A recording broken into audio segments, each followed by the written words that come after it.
নমস্কাৰ, news one north ইষ্টৰ আজিৰ এই প্ৰতিবেদনলৈ আপোনাক স্বাগতম।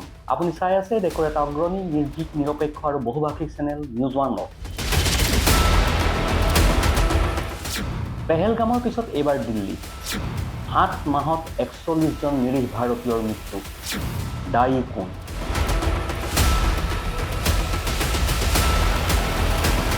দিল্লীৰ লালকিল্লাৰ সমীপত সোমবাৰে সন্ধিয়া সংঘটিত হয় ভয়ংকৰ বিস্ফোৰণ। এই ঘটনাত 13 জন লোকৰ মৃত্যু হয়। এই বিষয়ত চৰকাৰক আক্ৰমণ কৰিছে বিৰোধীয়ে। কংগ্ৰেছৰ মুখপাত্ৰ সুপ্ৰিয়া শ্ৰীনাথে প্ৰশ্ন কৰে, 7 মাহত 41 জন ভাৰতীয়ৰ মৃত্যু হৈছে। ইয়াৰ বাবে কোন দায়ী?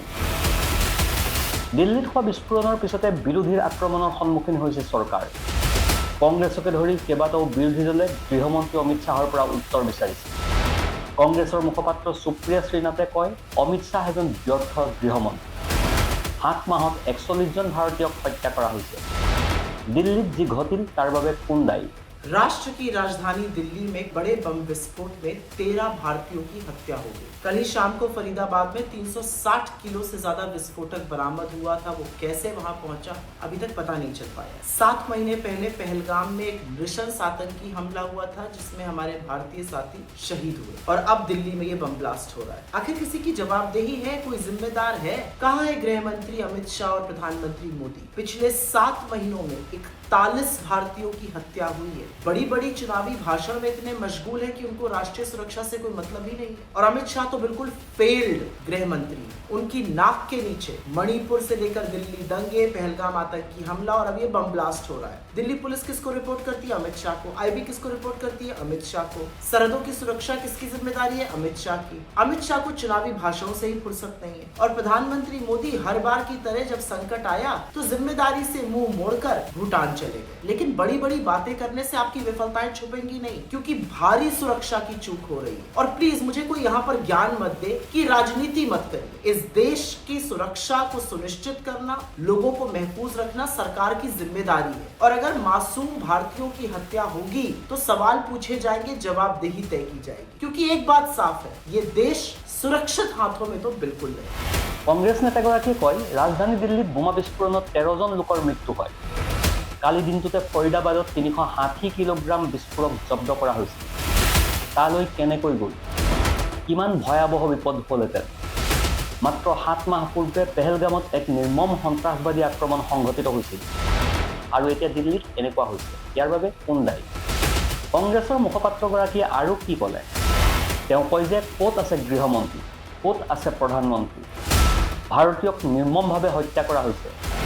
তথাপিও এই দুয়োৰে নিৰ্বাচনী প্ৰচাৰৰ বাবে সময় নাই আৰু কোনো জবাবদিহিতাও নাই। সুপ্ৰিয়া শ্ৰীনাথে আৰু কয় যে 7 মাহত 41 জন ভাৰতীয়ক হত্যা কৰা হৈছে।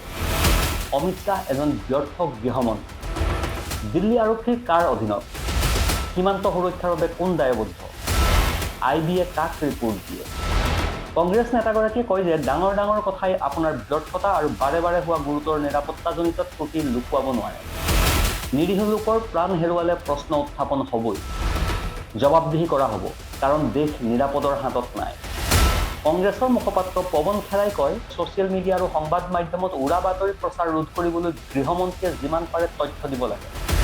ছ'চিয়েল মিডিয়াত উৎসভিত্তিক তথ্যৰ প্ৰচাৰ বন্ধ হ'ব লাগে। গৃহমন্ত্ৰীগৰাকীয়ে নিৰাপত্তাৰ প্ৰতি গুৰুত্ব নিদিয়াটো স্পষ্ট হৈ পৰিল। নিৰ্বাচনমুখী ৰাজ্যৰ হোটেলৰ কোঠাত সোমাই আছে, CCTV এৰাই চলিছে। क्या प्रधानमंत्री तो भूटान चले गए, लेकिन जो चिंता और भय का माहौल पूरे देश में उपज रहा है, देश के मन में बहुत सवाल। उन सवालों के जवाब जब तक नहीं मिल जाते, अब ये ब्लास्ट क्या था, किसने कराया, एक्चुअली क्या है ये, जब तक सरकार ये हमें नहीं बताती तब तक इस पर कोई टिप्पणी करना वाजिब नहीं होगा। बहरहाल एक भय का माहौल है, देश की राजधानी में है। देश की राजधानी में यूं इस तरह से ब्लास्ट होना अपने आप में बहुत सवालों को जन्म देता है। তেওঁ কয়, যেতিয়া পেহেলগাম কাণ্ড সংঘটিত হৈছিল তেতিয়া প্ৰধানমন্ত্ৰীয়ে ছৌদি ভ্ৰমণ পৰিত্যাগ কৰিছিল। এতিয়া যেতিয়া দিল্লী বোমা বিস্ফোৰণ সংঘটিত হ'ল তেতিয়া তেওঁ ভূটানলৈ গ'ল। কিয় গুচি গ'ল? আন কোনো প্ৰধানমন্ত্ৰী যদি তাত থাকিলহেঁতেন তেওঁ দেশক লৈ চিন্তিত হ'লহেঁতেন। আলোচনাবোৰ ভাৰ্চুৱেলি কৰিব পৰা গ'লহেঁতেন।